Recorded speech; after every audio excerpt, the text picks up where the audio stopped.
नमस्कार दोस्तों, जय माता दी। दोस्तों, नवरात्रि खत्म होने के बाद जो कलश चावल ज्योति दीपक का क्या करना है, तो चलिए इस वीडियो के माध्यम से जानते हैं। उससे पहले हमारे चैनल को सब्सक्राइब करके बेल आइकन जरूर दबाएं ताकि आने वाले वीडियो अब तक आसानी से पहुंच सके। तो दोस्तों, नवरात्रि के बाद जौ, जवारे और कलश का विशेष महत्व होता है। इनका सही तरीके से विसर्जन करना शुभ माना जाता है। यहाँ विस्तार से बताया जा रहा है कि क्या करना चाहिए। जौ जवारे का क्या करें। अच्छे से बढ़े हुए जौ, यदि जौ हरे भरे और लंबे हुए हैं तो इन्हें घर के सदस्यों के सिर पर फेरकर आशीर्वाद रूप में ग्रहण करें। पानी में विसर्जन। जौ को किसी पवित्र नदी, तालाब या बहते जल में प्रवाहित करना उत्तम होता है। गमले या पेड़ के नीचे, यदि जल स्रोत उपलब्ध न हो तो इन्हें गमले की मिट्टी या किसी पेड़ के नीचे दबा दें। घर में उपयोग। कुछ लोग थोड़े से जौ घर में रख लेते हैं और गेहूं, चावल आदि अनाज के डिब्बे में डाल देते हैं। इससे घर में सुख समृद्धि बनी रहती है। नवरात्रि में जो कलश के नीचे चावल रखे जाते हैं और उसके ऊपर नारियल रखा जाता है, उसका हम क्या करें और बचे हुए तेल का क्या करें, सब कुछ वो भी विस्तार पूर्वक से। दोस्तों, जो भक्त सच्चे दिल से माता रानी की पूजा आराधना करते हैं और उनकी भक्ति में लीन हो जाता है, तो माता रानी उसकी सच्ची भक्ति से उसकी पुकार अवश्य सुनती है और जो इच्छाएं उसके मन में होती हैं तो माता रानी उसे वह सब कुछ देती हैं जो उसको चाहिए होता है। माता लक्ष्मी दोनों हाथों से धन की वर्षा करती है। माँ दुर्गा उसी पर अपनी कृपा दृष्टि बनाती है जो नवरात्रों में खास तौर पर माता की सेवा में लग जाता है। देखिए, माता की सेवा में आपको बिल्कुल भी कंजूसी नहीं करना है। दिल खोलकर माता रानी की सेवा करें। जितना हो सके माँ को प्रसन्न करने में लग जाएं। साल भर के इस त्योहार में माता धरती पर आती है और उसी पर कृपा दृष्टि बनाती है। जो माता को सच्चे हृदय से प्रसन्न करता है उसे रंग से राजा बनाकर ही जाती है। फिर चाहे वह राजा हो या भिखारी, माँ की नजरों में वह सबसे बड़ा है। जिसकी भक्ति में प्रेम, आस्था और माँ के प्रति सच्ची लगन हो। इसीलिए माँ की भक्ति में आनाकानी ना करें। जब जौ हरे भरे होते हैं तो समस्त देवी देवता खुशियां मनाते हैं और घर की उन्नति के लिए कामनाएं करते हैं, आशीर्वाद देते हैं। हरे भरे जौ में साक्षात माता रानी अपने 9 स्वरूपों के साथ खेलती है और घर में सुखों की बारिश होती है तथा धन की बारिश होती है।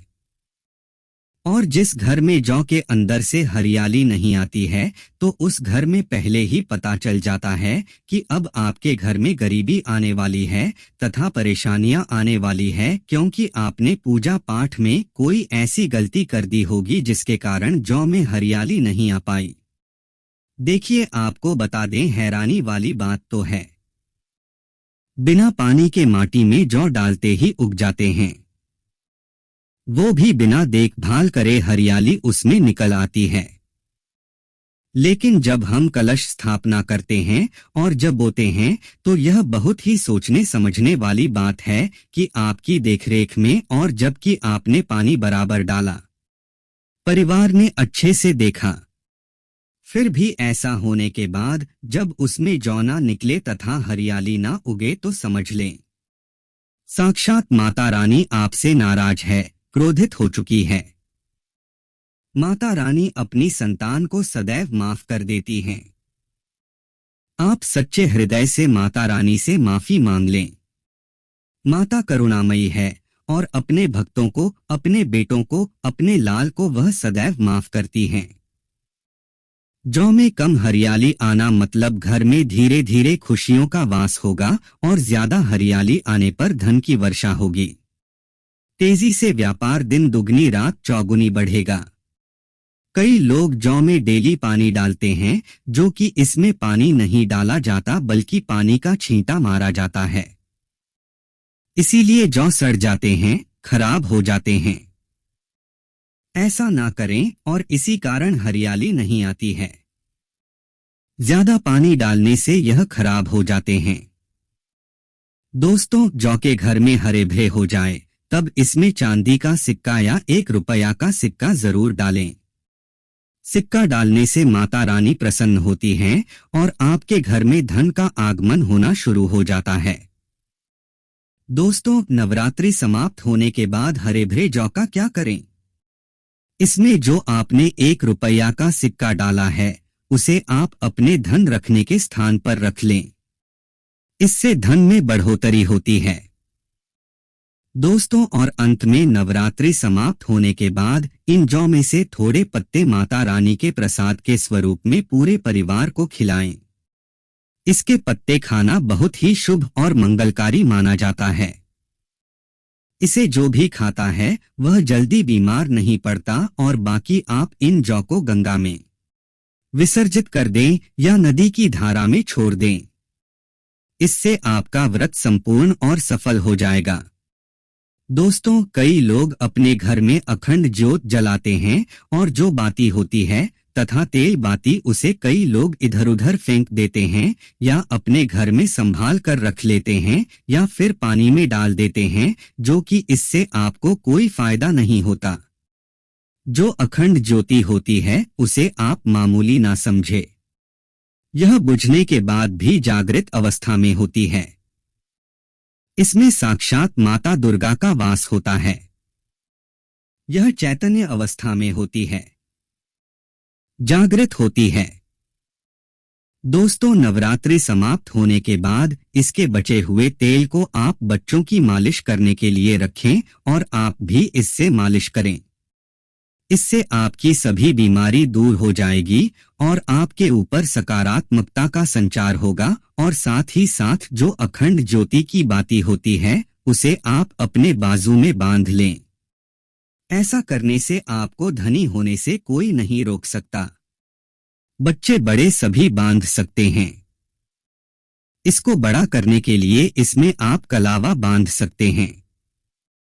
दोस्तों, नवरात्रि में जब कलश स्थापना की जाती है तो कलश के नीचे चावल जरूर रखे जाते हैं और कलश के ऊपर एक नारियल भी जरूर रखा जाता है। ऐसे में हम इन दोनों चीजों का क्या करें?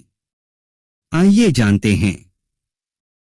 सबसे पहली बात, कलश के ऊपर जो नारियल होता है उसे आप कन्या पूजन में तोड़कर कन्याओं को बांट दें और आप भी माता रानी के प्रसाद के स्वरूप में खा लें। आप चाहे तो नारियल साबुत ही गंगा में विसर्जित कर दें। दोस्तों, और जो कलश के नीचे चावल रखे जाते हैं उसे आप थोड़ी हल्दी में पीला करके एक लाल कपड़े में बांधकर अपने धन रखने के स्थान पर रख लें या अपने पर्स में रख सकते हैं। इससे तेजी से धन बढ़ता है, माता लक्ष्मी की कृपा प्राप्त होती है। और बाकी चावलों को आप पक्षियों को डाल दें या गंगा में विसर्जित कर दें और जो कलश और जौ होते हैं उसे आप गंगा में विसर्जित कर दें। ऐसा करने से नवरात्रि का संपूर्ण फल प्राप्त होता है और व्रत रखने का फल शीघ्र ही मिलता है। दोस्तों, और भूलकर भी यह गलती कभी मत करना। गंगा में कचरा आदि धूप बत्ती के डिब्बे, माचिस की डिब्बी भूलकर भी मत डालना। सड़े गले फूल गंगा में नहीं डालना चाहिए। इससे उल्टा व्यक्ति नरक में चला जाता है और परिवार में गरीबी का वास हो जाता है।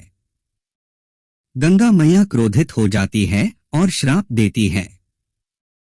इसीलिए ऐसा घोर पाप कभी मत करना। इसके पीछे एक कथा है। जब गंगा मैया भगवान शिव से शिकायत लेकर पहुंची तब भगवान शिव कहते हैं, जो मनुष्य गंगा को मैला करेगा वह कभी पवित्र नहीं कहलाएगा। वह हमेशा नरक में भटकता रहेगा। उसे मोक्ष प्राप्त नहीं होगा। वह नरक के भांति इसी पृथ्वी लोक में भ्रमण करता रहेगा। इसीलिए गंगा को मैला नहीं करना चाहिए, नहीं तो आपका समस्त पुण्य नष्ट हो जाएगा। आपका पुण्य भूत पिशाच को प्राप्त हो जाएगा। दोस्तों, अगर आपको माता रानी की चुनरी उपहार में मिली है, जैसे जागरण आदि से या किसी पंडाल से या धार्मिक यात्रा से, तो ऐसी माता की चुन्नी बहुत ही शुभ मानी जाती है। इससे आपका वैवाहिक जीवन सफल हो जाता है। माता रानी की चुन्नी को आप संभाल कर रखें। इसे आप करवा चौथ पर, वट सावित्री व्रत आदि में या किसी पर्व पर, त्योहार में अवश्य पहनें। इसमें माता रानी का आशीर्वाद होता है जो आपको प्राप्त हुआ है। ऐसी चुनरी सदैव संभाल कर रखें क्योंकि माता की चुनरी जागृत अवस्था में होती है। इसे मामूली ना समझे। नवरात्रों में चाहे कुछ भी कर लेना, लेकिन यह कार्य जरूर करना। बिन पूजा पाठ के ही सारा फल मिल जाता है।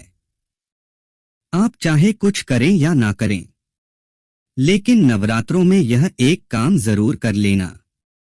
मैं माता रानी की सौगंध खाता हूं, माता लक्ष्मी खुद आपके घर में चलकर आएंगे। आगे आपकी मर्जी। दोस्तों, नवरात्रि में बिना व्रत बिना पाठ के आपको संपूर्ण नवरात्रि का फल मिल जाएगा। नवरात्रि में जितने भी लोग पूजा पाठ करते हैं, नवरात्रि के समय में कोई भी व्यक्ति पूरे मन के साथ, पूरे विश्वास के साथ, सच्ची लगन आस्था के साथ अगर दुर्गा सप्तशती में वर्णित सिद्ध कुंजिका स्रोत का पाठ कर लेता है तो संपूर्ण दुर्गा पाठ का फल उन्हें प्राप्त हो जाता है। जो भी आप व्रत रखते हैं, माता रानी के लिए आप चाहते हैं कि माता रानी का आपके ऊपर आशीर्वाद प्राप्त हो, माता रानी की कृपा मिले।